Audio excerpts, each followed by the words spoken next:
고통은 지나갑니다. 안녕하세요, 노엘라입니다. 오늘은 고통 속에서 아름다움을 발견한 예술가들의 이야기를 통해 나 자신을 사랑하는 방법을 함께 이야기해 보려고 합니다. 인상주의 화가 르누아르는 그림은 즐겁고 유쾌하고 예쁜 것이어야 한다라고 말했는데요. 그는 즐겁고 아름다운 순간만을 화폭에 담았습니다. 그의 그림을 보시면 온통 행복한 순간들로 가득 차 있습니다. 하지만 사실 그의 인생은 그의 그림과는 많이 달랐습니다. 그는 가난과 싸웠고요. 손에 마비가 오는 고통을 겪었습니다.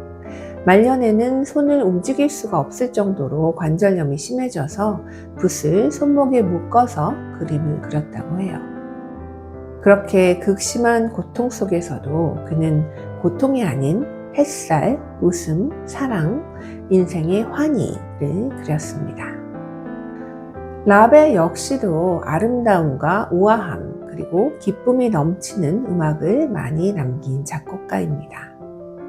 하지만 라벨 역시도 심한 불면증과 신경증을 앓았고요. 치매를 겪었고 또 교통사고로 뇌를 다치는 일까지 겪었습니다. 하지만 이 시기에 그는 그 유명한 볼레로를 작곡하죠. 굉장히 아름답고 화려한 곡이죠. 위에 링크 걸어둘 테니까요. 한번 들어보시기 바랍니다. 라벨은 말년에 가서는 악보를 적는 것조차 힘들 정도로 고통스러워했다고 해요. 하지만 대리인을 고용해서 악보를 적게 할 만큼 작곡에 대한 열정을 버리지 않았습니다.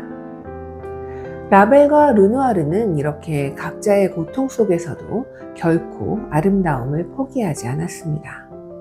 몸이 아프고 마음이 힘들 때조차도 그들은 자신만의 방식으로 세상의 기쁨과 환희 그리고 아름다움을 예술로 남겼죠.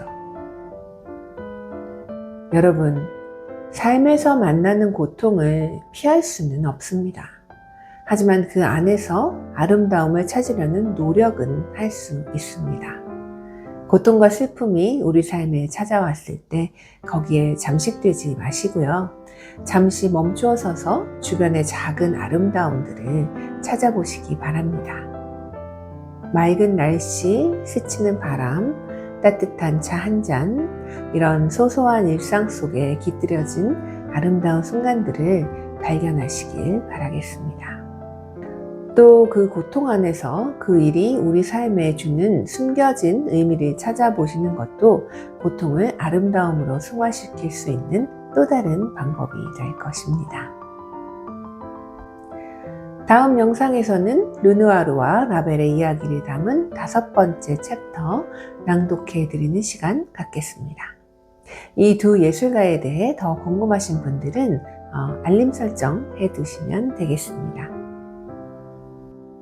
아픔 속에서도 아름다움을 바라보는 그 시선이 여러분을 더 깊고 따뜻한 사랑으로 만들어줄 것입니다. 그 아름다움을 발견하는 여러분이 되시길 진심으로 응원하겠습니다. 자신을 사랑할 준비가 되셨다면 좋아요 눌러주시고요. 저와 함께 셀프러브 실천하실 분들은 구독 눌러주시면 되겠습니다.